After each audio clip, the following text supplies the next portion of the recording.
Goeiemôre, dit is Sondag die 27ste April en dit is so goed om weer om die woord van die Here te skaar en te luister na wat die woord van die Here vir ons bring vandag.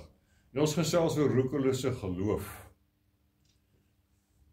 Ons lees van Psalm 33 vers 6, deur die woord van die Here is die hemele gemaak en deur die gees van sy mond hulle hele leer. Soos God sy woord spreek, kom sy gees daarmee saam, net soos wanneer ek 'n woord sê en my asem kom daarmee saam. So vertel die skrif ons hoe die hele skepping uitspansel gemaak is, geskape is en hoe dit tot stand gekom het.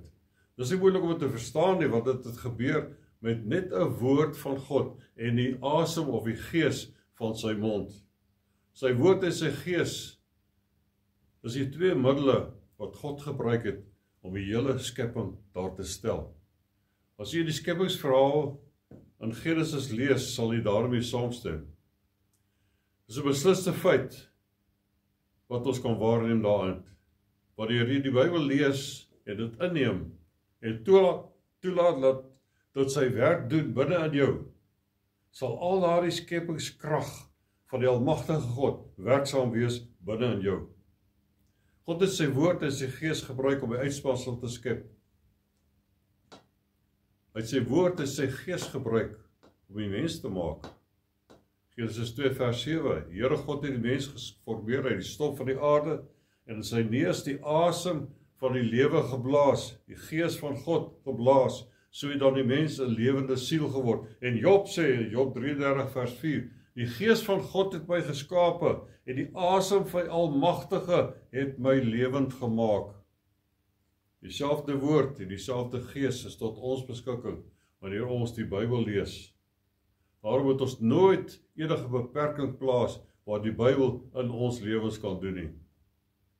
Gaan kyk na die sterre, gaan kyk na die son, die maan, die berge, die oseane, die geweldige skepingskrag van God daarin. Jy sê dan vir jouself, dieselfde middele wat hierdie dinge geskape het, werk in my, wanneer ek die woord van God lees en dit inneem.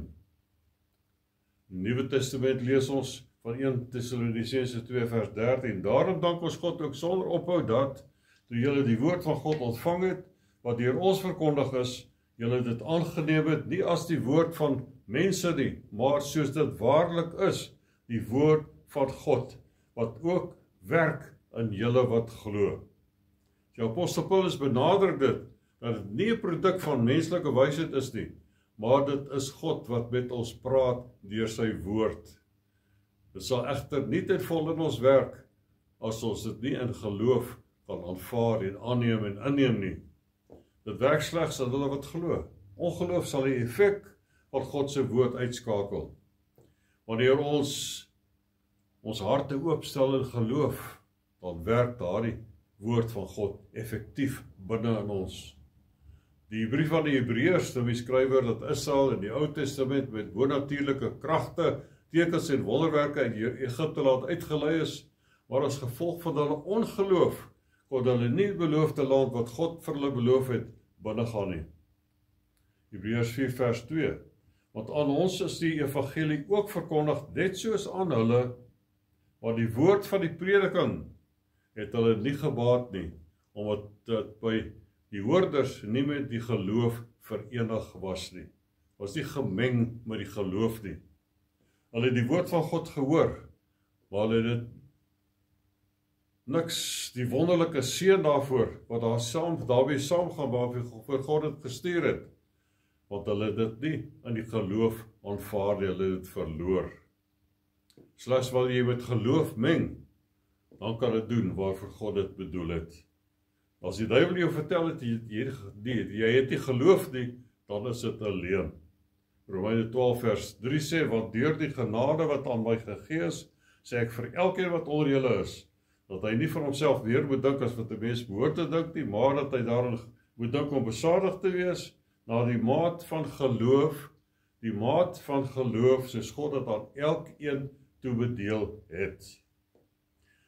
So moet nou nie middeloos raak nie. As jy graag God se woord in geloof wil aanvaar, maar jy voel, jy is nie seker of jy daai geloof het nie, vat moed. God se woord skep geloof. Romeine 10 vers 17. Geloof is uit die gehoor is deur die woord van God. Maar as jy voel jy kan dit nie kry nie, of jy het dit nie genoeg daarvan nie, jy het nie nodig om maar sonder te gaan nie. Geloof kom deur die woord van die Here, luister na sy woord. Geloof kom na almal toe, selfs nou terwyl jy na die woord van die Here luister, terwyl ek dit hier bedien. Die tyd van die Nuwe Testament het mense wat gelees het, hardop gelees, dis die Jesus se tyd en daarna, selfs al was hulle alleen. Die kamerling van Ethiopië het in sy koets gery en daar het hy gesit en die boek van Jesaja lees, en hy het so hardop gelees dat Filippus, wat daar naby was, gehoor het wat hy lees. Daar gebeur iets wanneer jy die Bybel hardop lees, wanneer jy jouself hoor lees, wek dit geloof. 'n neurochirurg het onlangs gesê wat 'n artikel wat ek gelees het, dat wanneer jy die woord van die Here, wanneer jy die Bybel uitlees, elke aand vir 12 minute hardop lees, dan reverse jy Alzheimer's. Dit sê hulle is getoets.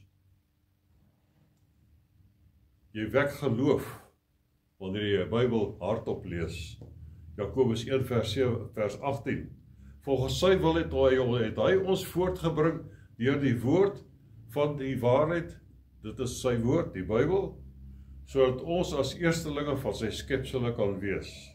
So God het ook besluit om die mense vir homself voor te bring deur sy woord. 1 Petrus 1 vers 23. Want julle is wedergebore nie uit verganklike saad nie, maar uit onverganklike deur die lewende woorde van God. Die lewende woord van God, wat tot in ewigheid bly. So dit is die saad van God, in die mensehart gesaai, wat die nuwe geboorte teweegbring. Nadat die nuwe geboorte plaasgevind het, moet die kind geestelik groei, 'n babatjie moet groei. 1 Petrus 2 vers 2 sê ek, en verlang ook soos pasgebore kindertjies, na die onvervalste melk van die woord, wat julle daardeur kan opgroei. So die woord is in die eerste plek onvervalste melk. Sodra jy weergebore is, moet jy 'n goeie aptyt opwek om die woord van die Here, die Bybel, te lees. En soos ons in die gees opgroei, moet ons naderhand vaste kos kry. En die skrywer uit Hebreërs bestraf eintlik die volk in 'n mate.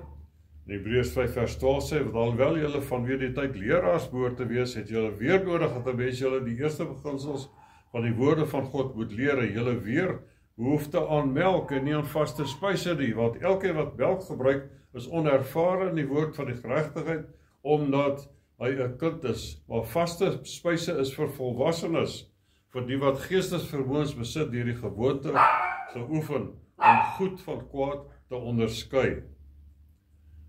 En nou, soos ons volwasse raak, moet ons sinne, ons gedagtes bepaal by God se woord en wegkom van melk af, want ons moet vaste spyse eet. Dit het ook baie meer groter effek en baie wyeer effek in ons lewens. Psalm 107 vers 17 sê, want wat dwaase, die wat dwaase was vanweë die weg van hulle oortredinge.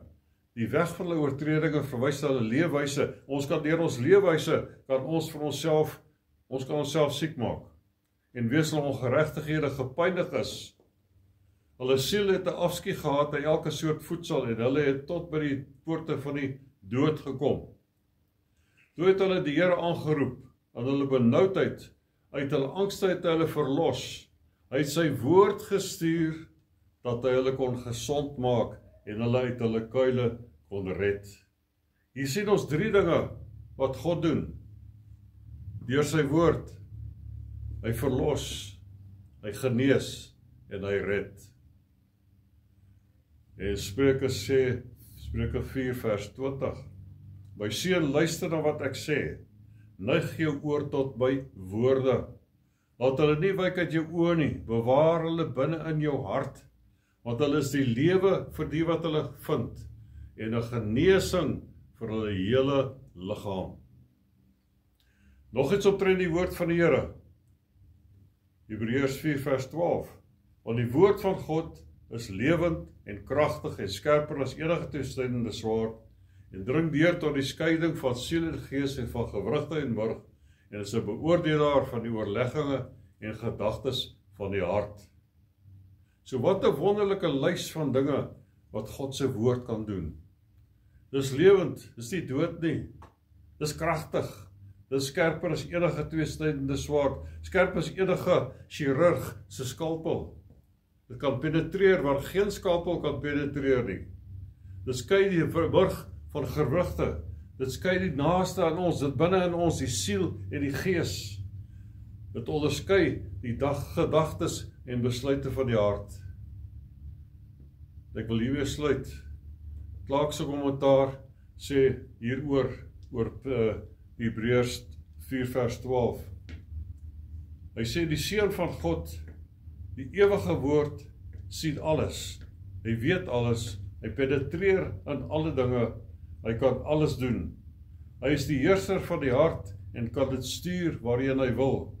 Hy verlig die siel en roep dit sag en effektief wanneer hy ons, wanneer en soos hy wil. Einde van die aanhaling.